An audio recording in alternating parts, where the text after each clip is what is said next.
Hello everyone, welcome back to the channel. I'm Janelle. In today's video, I am taking you to Cuba, which is home to many UNESCO World Heritage Sites. Over the next few weeks, I'm going to be talking about UNESCO heritage sites, specifically in Latin America. And I wanted to start out this series with Cuba.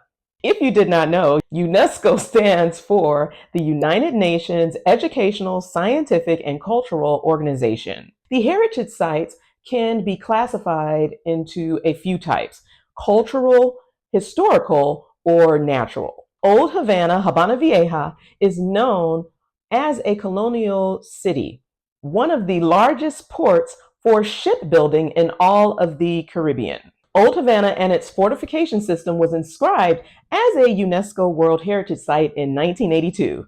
I was 1 year old. Can you believe it? These sites are places of historical significance. You can follow this itinerary if you're planning on visiting Cuba so that you could see the famous plazas and the fortresses. Obviously, we know that Cuba is a socialist state. Their government does not allow political opposition. Countries like these are going to be safe. When you're talking about a socialist state, a communist country, I think of China. If you want to see the UNESCO heritage site, the World Wonder that I visited, go ahead and click here. These are going to be safe destinations for you to travel as a solo female. And there is a lot of confusion on how to enter Cuba if you are an American. When I visited, it was pre-pandemic. I went in 2016. I think back then tourism was flourishing more. As of now for 2024, I do not know how many people are actually going to visit Cuba. That means that tourism is down and that the people, the local Cubans, could benefit from us visiting. I think Cuba is going through an economic crisis. There are going to be fuel shortages, food shortages, limited transport, and blackouts if you are planning on visiting. Your purpose should be to help and interact with the Cuban people. In fact, for you to enter Cuba, you're going to need to select one of 12 options. What most people did, the one that I did even back in 2016, was support the Cuban people. This means selecting tours through them, not going to the government-run restaurants. And I'll talk about this more in a minute. Let's get to the itinerary so that you can visit the UNESCO World Heritage Sites. And I'm doing these type of tours. I like to start out early in the morning, and I have high regrets that I did not do this in Havana. I was with people and they were sleeping. I was not able to just walk out and go around like I like to do because they wanted to do it as a group. In hindsight, the best time for me to do these type of tours are early morning. I'm talking about 7 a.m. As soon as I wake up, it's not as crowded and I can really get that content. Anyways, so what I'm going to recommend that you do is start out early morning, and you're going to go first to the city square, Plaza de Armas. This is where you're going to see the palm trees. It is so beautiful. And you're going to see the colonial buildings. Remember, Old Havana is the historic city center. It's the national capital of Cuba. I'm starting you out in the city square. Next, you're going to walk to see the Havana Cathedral. The main religion for Cubans is Catholicism. This cathedral is an iconic landmark. You will be walking over the cobblestone streets. Make sure you are wearing comfortable shoes. After that, I'm going to recommend that you go to Plaza Vieja. This is where you're going to see the colorful colonial buildings, and they have been restored. It's a very nice area. You can take all of the pictures that you desire. I also recommend that you take this tour. You can do it self-guided if you like, or you can ask your Casa Particular. Those are going to be the places where you stay with the locals that aren't government run. The money goes directly to them. And what I did, I asked my host. He didn't really take me around to see the fortresses of the Havana Bay. What I was able to do with him, he showed me where the Malecón was. I was able to walk up and down the seaside promenade, and he showed me a lot of Old Havana, just the city center. So I do thank him for that. Your best bet is going to get a local guide to help you. Similar to what I did in Haiti, I had a guide for Haiti as well. And if you wake up bright and early, you're going to be able to knock out a lot of these attractions. In fact, this is a one-day itinerary. I really think that you could see all of these in a day. Then venture out to maybe Vinales, which is really beautiful for the nature. You go to Trinidad. Like, there's so many places within Cuba. You don't have to stay in Havana the entire time.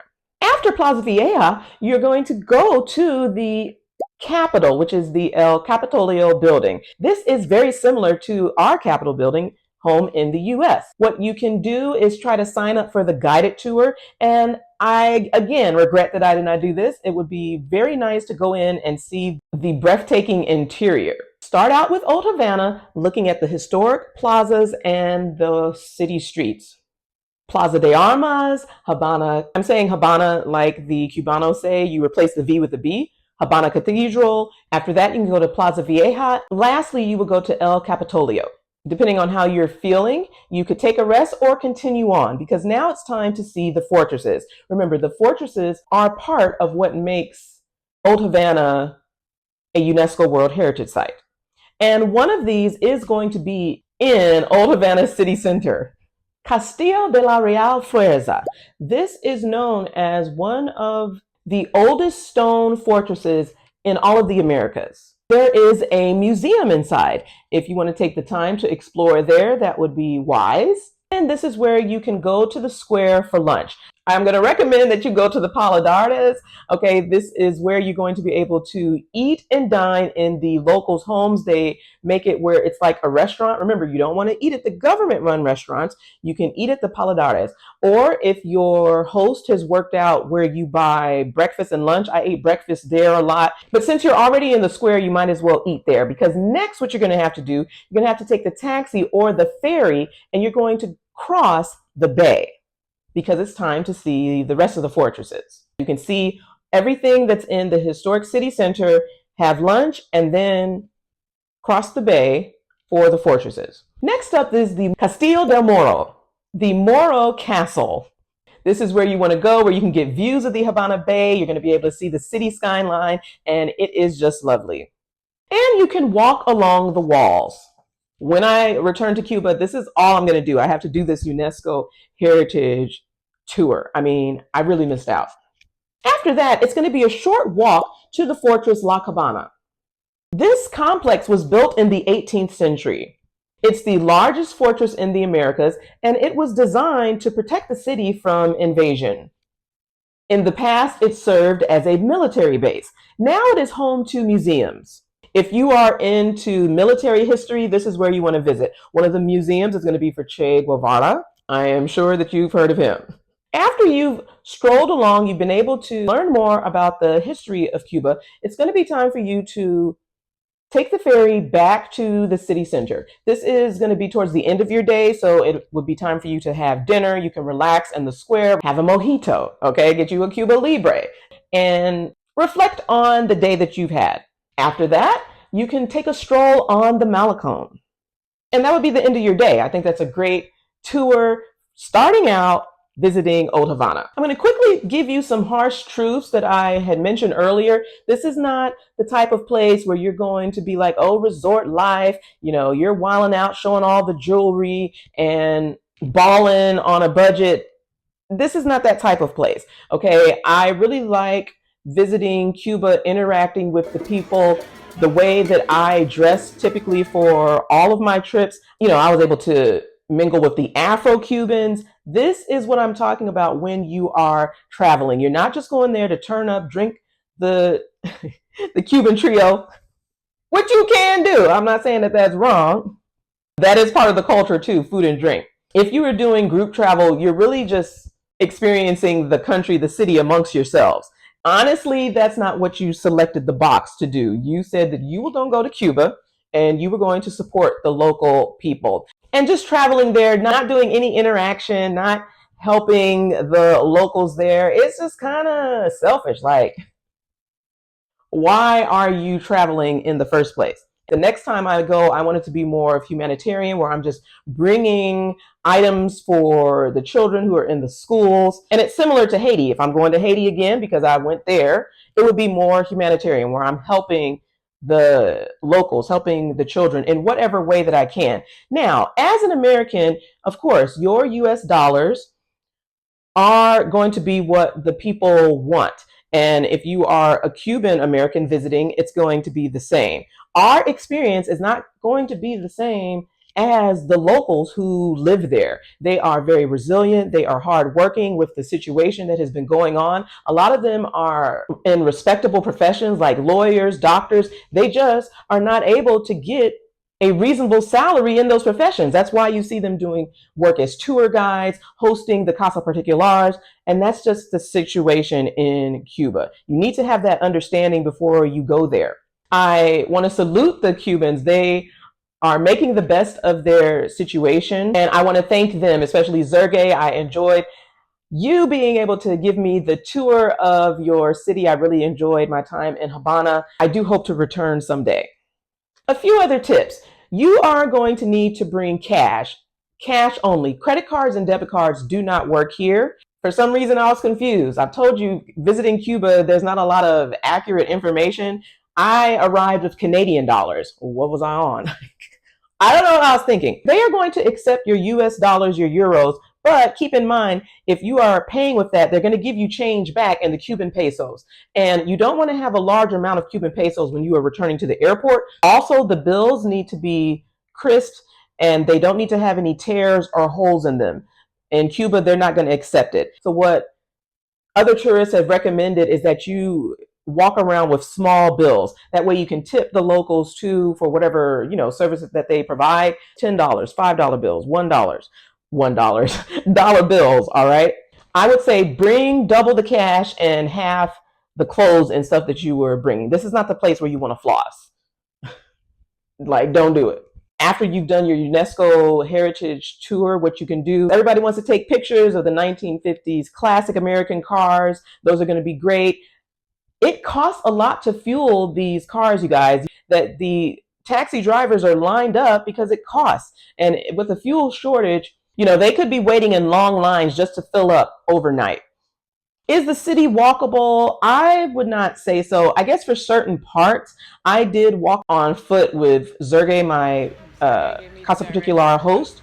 The people are friendly. You should be friendly in return. Always, greet them with a smile. You can say, hola, how are you doing? A lot of the Afro-Cubans were looking at me because I guess they could tell that I was not Cubano.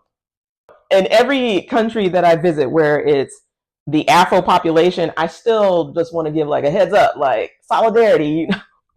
The point that I'm getting at here is that you want to embrace the Cuban culture. Stay with the locals. You're not trying to stay in a government fancy hotel. I mean, yes, they are there for those who have the funds, but then you kind of isolate yourself. I think really with all of my trips, I really want to learn, even in the US, like I know a lot of people, they go to New Orleans to party and while out, and they don't do the historical tours for some reason. Here's New Orleans video here. I am saying that I enjoy learning about the history of the places that I visit, and by that I am supporting the Cubans. Staying with the locals is not going to mean that you are on the struggle. I think that you should be open-minded, and you're going to see that these people are just like us. You want to be patient and you want to be flexible. If you need to have hot water in your shower, if you want a toilet seat, I'm not saying all their toilets did not have seats. I'm just saying, like, you need to embrace the simple life. If you cannot do that, then maybe Cuba is not going to be the place for you to visit. I remember walking around Havana Central. It was like time stopped. It's like you're in a time warp. Other tips for the Wi-Fi. As I said, back then, I don't know if they had the Itexa Telepunto where you go to get the internet. What I did, I had Sergey, he would just take us to like a random alley, and that's where you could connect to the Wi-Fi. That's where the signal was the strongest. I was not as reliant on having to just be on Wi-Fi. I like to go experience the country, soak up the culture, make my mental notes, and then back home in the US, I can, put my thoughts together and then, make a video like I'm doing for y'all now. Not having to rely on Wi-Fi really makes you be able to connect with the locals. We all were sitting out on the alley pulling up our socials. What I really used it for was to connect, with family, friends at home. I could use WhatsApp. You can buy the eSIM, but again, that's going to be expensive for like 1 gig, and then you just use all of that in a day. That can start to add up. Another option, what you could do when exchanging currency, you could do it through your Casa Particular host. All right, they are going to have reasonable rates. They call this the street rates versus the bank rates. You could even exchange it in the restaurants. Remember to support the private businesses. You're going to see them all around. Most of them speak Spanish. This is Cuba. If you're trying to get the Cuban cigars or rum, you're going to see the vendors. They are out and they will just pull you to the side. Stay at the Casa Particulares, eat at the Paladares, and you are going to be good to go. Getting around, you can use the hop on, hop off. Cuba does have their own Uber, La Nav. I'm going to put that up here. And they offer fair rates. Sometimes these taxis, they're just going to overcharge you just because you are a tourist. I do remember while I was riding in the taxis, I took one to Vinales, that there are potholes in the road, so the rides can be bumpy. And sometimes in those classic cars, it wasn't as comfortable when you're in the back seat. And that can be kind of a long ride. If you have the luggage space, I bring a carry-on, so I don't come with a lot of items. But if you are traveling with luggage, you can maybe allocate a separate suitcase where you are just bringing items for the Cuban people. Items that I'm talking about are over-the-counter medicine, pads, kids' toys, any type of medication that you specifically need to have. You're probably not going to be able to find it in Cuba. And then you can give them to the Casa Particular host and they will distribute them as needed. I've heard that some houses will be like a pharmacy. They really are making it work and you're going to be able to get what you need.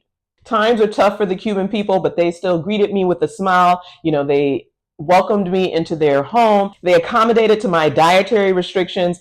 They were very friendly, lively. I was able to experience the Cuba Libre. Overall, I think the people are amazing. I enjoyed spending my time and learning more about their culture. The situation in Cuba is complicated. It can be controversial.